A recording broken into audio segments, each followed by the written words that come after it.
নমস্কার বন্ধুরা, বামস কিচেনে আজকে আমি বানাচ্ছি মৌরলা মাছের একটা রেসিপি।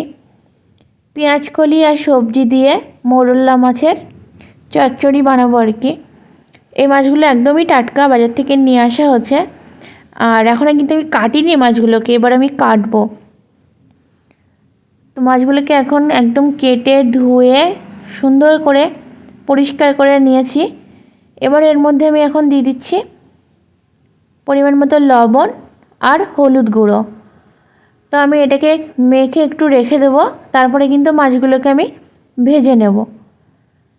তো লবণ হলুদ মাখিয়ে আমি কিছুক্ষণ রেখে দিলাম। এবার গ্যাসের উপর একটা মাছ ভাজার পাত্র বসিয়ে দিয়েছি, দিয়ে আমি বেশ খানিকটা সর্ষের তেল দিয়ে দিলাম। এই তেলে কিন্তু আমি শুধু মাছটা ভেজে নেব। এবার এর মধ্যে মাছগুলো দিয়ে দিচ্ছি, অল্প অল্প করেই ভেজে নেব, একবারে আমার সব মাছ ভাজা হবে না। তো তেল কিন্তু বেশ গরম হয়ে গিয়েছিল, তারপরে আমি মাছগুলো দিয়েছি। আর এখন এপিট ওপিট করে মাছগুলোকে আমি ভেজে নিচ্ছি। মৌরলা মাছ এমনিতেই ভাজা খেতেও কিন্তু দারুণ লাগে, আমার তো বেশ ভালোই লাগে ডালের সাথে মৌরলা মাছ ভাজা খেতে। তো মাছগুলো কিন্তু আমার ভাজা হয়ে গেছে, এখন উঠিয়ে নিচ্ছি। এইভাবে কিন্তু আমি সব মাছ ভেজে নিলাম। আর দেখুন আমার এই মাছ ভাজা কিন্তু একদম রেডি। এবার অন্য একটা কড়াই বসিয়ে দিয়েছি গ্যাসের উপর এখন। আর সেই কড়াইতেও আমি সর্ষের তেলই দিলাম, দিয়ে 5 ফোড়ন দিয়ে দিলাম। আর তার মধ্যে দিয়ে দিলাম কতগুলো চেরা কাঁচা লঙ্কা। এবার আমি এর মধ্যে একে একে সবজিগুলো অ্যাড করছি। প্রথমে দিয়ে দিলাম আলু, এখন দিয়ে দিচ্ছি মূলো, দিয়ে দিচ্ছি গাজর। এগুলো সব আগে থেকে আমি কেটে রেডি করে রেখেছিলাম। আর দিলাম অল্প পরিমাণে বেগুন। বেগুনটা বেশ একটু মোটা মোটা করে দিয়েছি, কারণ বেগুন তো তাড়াতাড়ি গলে যায় সেজন্যে। তো এগুলোকে প্রথমে আমি কিছুক্ষণ ভেজে নিচ্ছি। নিয়ে এর মধ্যে কিন্তু আমি অ্যাড করব একটা টমেটো।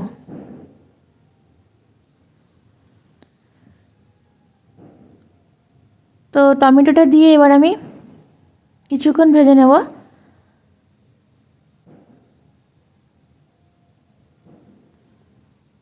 এবার এর মধ্যে আমি অ্যাড করে দিচ্ছি স্বাদ অনুযায়ী লবণ, দিয়ে দিচ্ছি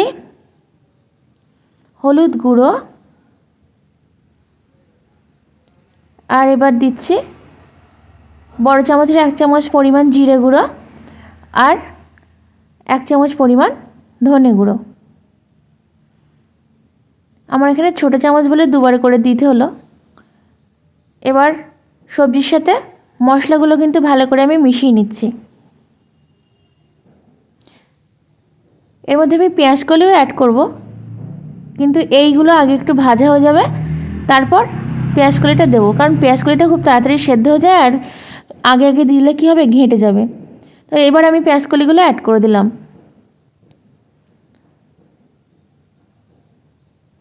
পেঁয়াজ কলিটা দিয়ে আমি কিছুক্ষণ ভেজে নেব। বেশিক্ষণ কিন্তু ভাজবো না পেঁয়াজ কলি দেওয়ার পরে, ওই অল্প 1-2 মিনিট মতো ভেজে নিলাম। এবার কালারটা একটু চেঞ্জ হয়ে এসছে, দেখুন কালারটা চেঞ্জ হয়ে গিয়েছে, মানে সমস্ত সবজি কিন্তু খুব ভালোভাবে আমার মশলার সাথে ভাজা হয়ে গেছে। তো এখন এর মধ্যে আমি আগে থেকে ভেজে রাখা মাছগুলো অ্যাড করে দিচ্ছি। মাছগুলো দিয়েও একটু সময় আমি মিশিয়ে নেব। মিশিয়ে নিয়ে তারপর কিন্তু আমি এর মধ্যে জল অ্যাড করে দেবো, অল্প করে জল দেব, শুধুমাত্র সবজিগুলো ভালোভাবে সেদ্ধ হওয়ার জন্য। তো তার আগে আমি এখন দিয়ে দিচ্ছি অল্প একটু চিনি। চিনিটা অবশ্যই অপশনাল, এখানে অনেক সবজি পড়েছে তো সেজন্য টেস্টটা ব্যালেন্স করার জন্য আমি চিনি দিলাম একটু। তো চিনি দেওয়ার পরেই কিন্তু আমি জলটা অ্যাড করে দিলাম। এবার জল দিয়ে আমি এখন একটুখানি সময়ের জন্য ঢাকা দিয়ে দিলাম। ঢাকা দিয়ে দিলে কি তাড়াতাড়ি সেদ্ধ হয়ে যাবে।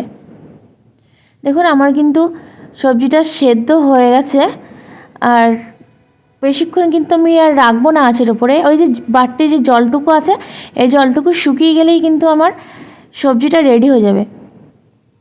পেঁয়াজ কলি দিয়ে মোরলা মাছ খেতে দারুণ লাগে।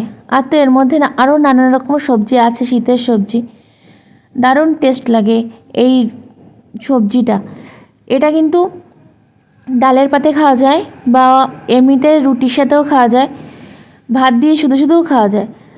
আজকের রেসিপিটা কেমন হলো অবশ্যই কিন্তু আমাকে কমেন্ট করে জানাবেন। আর আজকে এই পর্যন্তই, আজকের মতো বিদায় নিচ্ছি। টাটা সকলকে। আবার অন্য রেসিপি নিয়ে খুব তাড়াতাড়ি চলে আসবো।